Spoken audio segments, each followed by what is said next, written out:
Today, Gonzaga backup point guard Aaron Cook went into the transfer portal. Many Gonzaga fans either thought he would return to GU or go pro, not opt to go to another school. We're going to delve into what this means for both Cook and Gonzaga.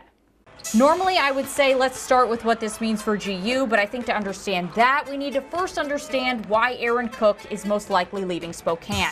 I would imagine with the Zags actively looking for a combo guard in the transfer portal, plus them needing to invest in their bench for the future, Cook just wasn't going to see a bump in minutes that would make life worthwhile enough for him to stay in Spokane. He definitely has potential to up his stock in college, which would translate into more money professionally, but he probably wasn't going to see a huge boost this year if he was going to continue playing in a Gonzaga uniform. It was never part of Gonzaga's plan to have Cook in Spokane more than 1 year, and now with Gonzaga on his pedigree, Cook can improve his professional stock elsewhere with potentially a starting role in a fringe NCAA tournament team. Cook is transferring to invest in his future self, plain and simple. On to Gonzaga. As I mentioned earlier, we all know that Gonzaga is expected to bring in a high-level transfer off-ball guard this season, and that probably eased Cook's decision to go elsewhere. Who that guard is, though, is yet to be determined. To be honest, following Gonzaga's transfer portal endeavors this year has been a lot and yet nothing at all. The Zags have been linked to 7 or 8 players in the portal, but it just either hasn't gone their way or guys are still mulling their options. There have been a lot of names coming and going over the past few weeks, but we know at some point the Zags will bring in a ringer.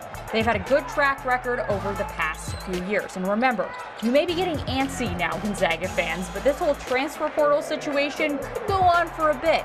It took until June 23rd of 2019 for Ryan Woolridge to commit and July 5th of 2018 for Gino Crandall to commit. Get comfy. With Aaron Cook most likely leaving the program, that leaves 3 scholarships available. Right now, there isn't a clear backup point guard on the roster with Cook leaving, so expect Gonzaga to bring in another non-Power 5 player to replace Cook to back up Andrew Nembhard.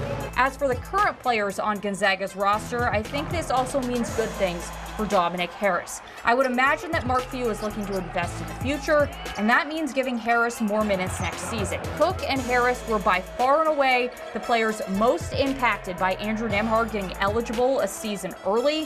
When given the option between giving Cook extra minutes or Harris extra minutes next season, it makes sense why Few would choose Harris. The Zags need to invest in their future, with Drew Timme, Andrew Nembhard, and Chet Holmgren assuredly leaving the program to go to the NBA after next season. Recruit Hunter Salas also has an outside shot of being a one and done. With Cook only having 1 year of eligibility remaining, it would make sense that Few would give Harris extra minutes next season, as the 2022-2023 Zags lack anyone outside of Anton Watson who has seen significant playing minutes thus far as a Zag. On a personal note, I just wish Gonzaga fans got to know more about Aaron Cook this year. Because of COVID, we only got 1, maybe 2 players post-game, and I only recall getting to talk to Cook once after a game. That meant that we just didn't get to know him as much as other Gonzaga transfers over the years. Cook was a huge part of this team off the bench, especially defensively, and it just seemed like he was a guy that a lot of the players had a lot of respect for.